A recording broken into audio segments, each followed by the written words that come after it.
अभी मजा आएगा ना भिड़ो। তাই এই কাগজটাকে, এটা আমার নোট, গভর্নমেন্টের নোট, ছিঁড়ে ফেলে দিচ্ছি। আমি এটাকে মনে করি অসম্মান, অপমান। वाह क्या सीन है।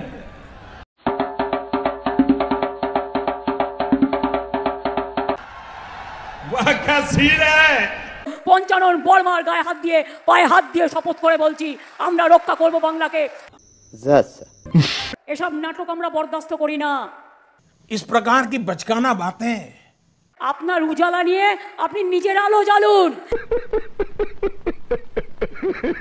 কেউ খাবে আর কেউ খাবে না, তা হবে না, তা হবে না, এটা আমাদের স্লোগান। কালকে বঙ্কিমচন্দ্র চট্টোপাধ্যায়কে বললেন বঙ্কিমদা, যেন মনে হচ্ছে হরিদা আর শ্যামদা। শুনুন, আমি বাজে কথা বলি না। ঠিক বলেছো। শীত গ্রীষ্ম বর্ষা তৃণমূল কংগ্রেস একমাত্র মানুষের ভরসা। ঠিক বলেছো।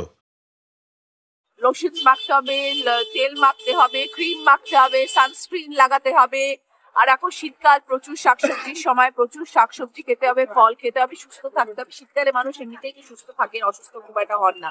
কিন্তু শীতকাল আমরা সবাই সারা বছর তাকিয়ে থাকি 2 মাসের জন্য। আমাদের পশ্চিমবাংলায় 2 মাস শীতকাল, তাও পড়ে না। সেই 2 মাস সবাই ভালোভাবে তারপর আনন্দ থাকুন, মুয়া খান।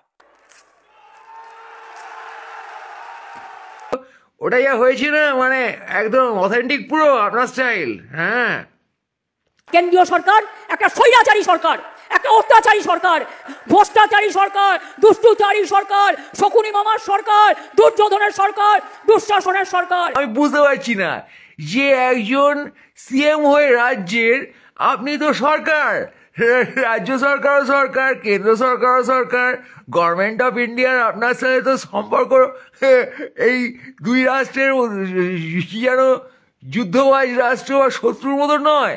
আপনি গভর্নমেন্ট অফ ইন্ডিয়াকে খিস্তি করছেন কেন? আপনি ভোটে লড়ার সময় খিস্তি করুন আপনার অন্য পার্টিকে, খুব ভালো কথা। তাই দোষ ধরুন, বলুন আমার party better, we can give you a better government. সেটা মানাচ্ছে, মানে লজিক্যাল। কিন্তু আপনি গভর্নমেন্ট অফ ওয়েস্ট বেঙ্গল হয়ে গভর্নমেন্ট অফ ইন্ডিয়াকে কেন খিস্তাচ্ছেন? এটা না আমি বুঝতে পারছি না। আমার রাজনৈতিক জ্ঞান নেই আপনার মতো, বুঝতে পারছি। দিদি দিদি কিছু মনে করবেন না।